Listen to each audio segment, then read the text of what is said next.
City India news Telugu. Palamuru అనేది ఒక assembly రౌడీలాగా సినిమాలో ఉన్న చందగానే ఉండే, కానీ ఇప్పుడు ప్రజాపాలన మా ఎన్ఎం శ్రీనివాసరెడ్డి గారి ఆధ్వర్యంలో చాలా చక్కగా 2.5 సంవత్సరాలు అయిపోయి 3 సంవత్సరాలకు అడుగు పెడుతున్నాము. చాలా పెద్ద ఎత్తున పనులు చేస్తున్నాము. కానీ కొంతమంది టీఆర్ఎస్ నాయకులు అప్పుడు కొంచెం నోరు తెరలేని వాళ్ళు, కొంచెం మాట్లాడలేని వాళ్ళు కూడా ఈరోజు మీడియా ముందుకు వచ్చి ప్రెస్ మీట్లు పెట్టి సోషల్ మీడియా గ్రూప్లలో కూడా మాట్లాడుతున్నారంటే అది కూడా మా స్వేచ్ఛా పాలన, మా ఎన్ఎం శ్రీనివాసరెడ్డి గారు కాంగ్రెస్ పార్టీ ఇచ్చిన స్వేచ్ఛని అని మేము తెలియజేస్తున్నాము.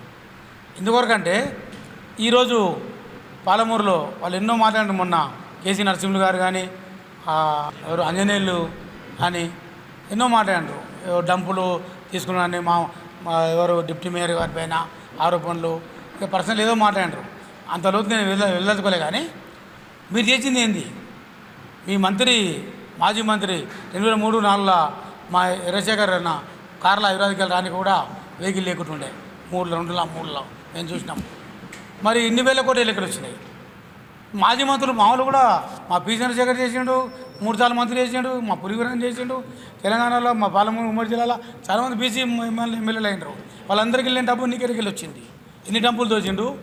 లేకపోతే ఎవరంటారు అది మన గొల్లెల కాడ నంది విగ్రహం కాడ వజ్రం దొరికినా, అది కూడా ఒక ఆరోపణ మీ మీద. ఇలా చాలా ఉన్నాయి మీ మీద, 1-2 కాదు.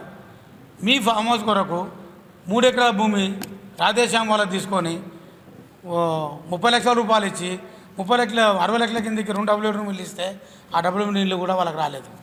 ఇటువంటి చాలా ఉన్నాయి మీ ఆరోపణలు, 1-2 కాదు. అదేవిధంగా పాలమూరులో ఎక్స్పో మీరు శిల్పారామం పోయిన బాగుందండి. మేమేమంటున్నామంటే వీరానిపేట డబ్ల్యూ రూమ్ కాడ మైనార్టీ కార్పొరేషన్ గురుకుల దాని కొరకు 20 కోట్లతోటి వర్క్ స్టార్ట్ చేసిండ్రు. తర్వాత 10 కోట్ల వరకు అయినాక శాంబులేజ్ వరకు ఆపేసిండ్రు. అదే బిల్డింగ్ తీసుకుపోయి నీ అనుచరుడు టీఆర్ఎస్ కార్యకర్త జేపీఎల్సీ కాలేజీలో పెట్టిండ్రు. గవర్నమెంట్ సంబంధించిన మైనార్టీ స్కూల్ కూడా ఎందుకు ఆపినరు? ఆ 10 కోట్లు ఎవడు కట్టాలి? ఒకటి. ఇంకోటి ఈ మన కొత్త బస్టాండ్ దగ్గర ఇస్పో దాదాపు 90 లక్షల రూపాయలతో కట్టిండ్రు. అది కూలగొట్టిండ్రు. తర్వాత 5 రూపాయల భోజనం గురించి మాట్లాడి మొన్న అదే 5 రూపాయల దాన్ని కూడా మీ మంత్రి పెద్ద ఫోటోలు వేసుకొని శిలాపలకలు కట్టుకొని 20 లక్షల రూపాయలు కట్టిండ్రు. అది కూలగొట్టిండ్రు. దానికి నష్టమే భరించాలి. తిరగండి, శిల్పారామం కాదు గడవ తిరగండి. దేనికాడ ఎవరు నష్టపరిచారు? ఎవరు చేసిండ్రు? నువ్వు చేసింది ఏముంది? మా ఎమ్మెల్యే గారు చేస్తున్నారు. స్వేచ్ఛ పాలిస్తున్నారు. విద్య, వైద్యము, అండర్గ్రౌండ్ డ్రైనేజ్ 600 కోట్ల రూపాయలు వచ్చినాయంటే కిందికి వెళ్ళి పోతాయి. అవి చిరకాల వాంచ సాధువు యాదవ్ కౌన్సిలర్ ఉన్నప్పుడు 1994-90కి వెళ్ళి కూడా ప్రయత్నం చేస్తున్నాం పాలమూరుకు అండర్గ్రౌండ్ డ్రైనేజ్ కావాలని చెప్పేసి.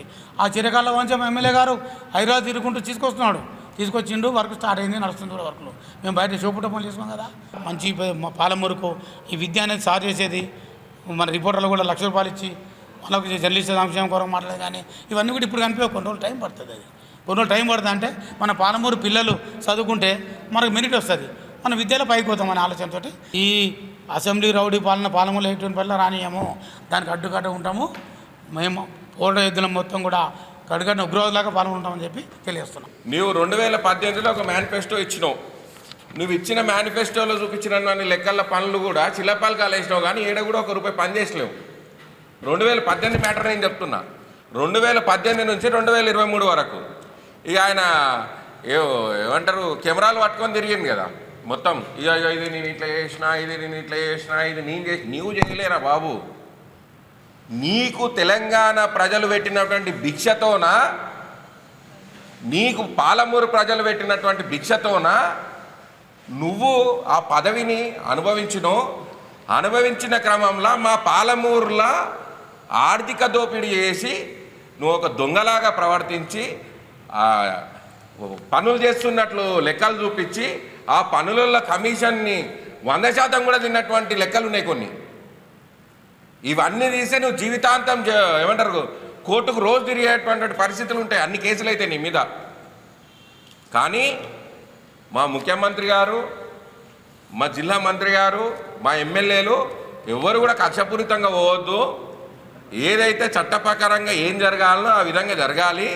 సో ఆ రోజు జరిగినటువంటి పరిణామాలని వాటిని చూస్తూనే ప్రజలకు మనము స్వేచ్ఛ పాలన ఇవ్వాల్సినటువంటి బాధ్యత మనకు ఉంది అని చెప్పేసి ఇక్కడ ఈ నియోజకవర్గంలో మా స్వేచ్ఛ పాలన జరుగుతుంది. ఆ స్వేచ్ఛ పాలనలో భాగంగానే గతంలో ప్రెస్ మీట్ పెట్టుకోవడానికి ఎక్కడ అవకాశాలు ఉండకుంటుండే. ప్రెస్ క్లబ్ బంద్, R&B గెస్ట్ హౌస్ బంద్, ఇంకేడన్నా కూర్చొని కుల సంఘాల బిల్డింగ్ల కాడ కూర్చొని మాట్లాడుకోవాలన్నా కూడా అవి కూడా తాళాలు, రెవెన్యూ భవన్ బంద్, సోషల్ మీడియాలో ఏమన్నా మాట్లాడితే అప్పుడే ఇమ్మీడియట్లీ కేసులు, ఇంకా హోటళ్ళల్లో కనీసం బ్యాంకెట్ హాల్ తీసుకొని మాట్లాడదామంటే రిపోర్టర్లకు రాకుండా వాళ్ళకు ఫోన్లు చేసి బెదిరింపులు. ఇది 2023 డిసెంబర్ 3వ తారీఖు వరకు ఉన్నటువంటి స్వేచ్ఛా పాలన.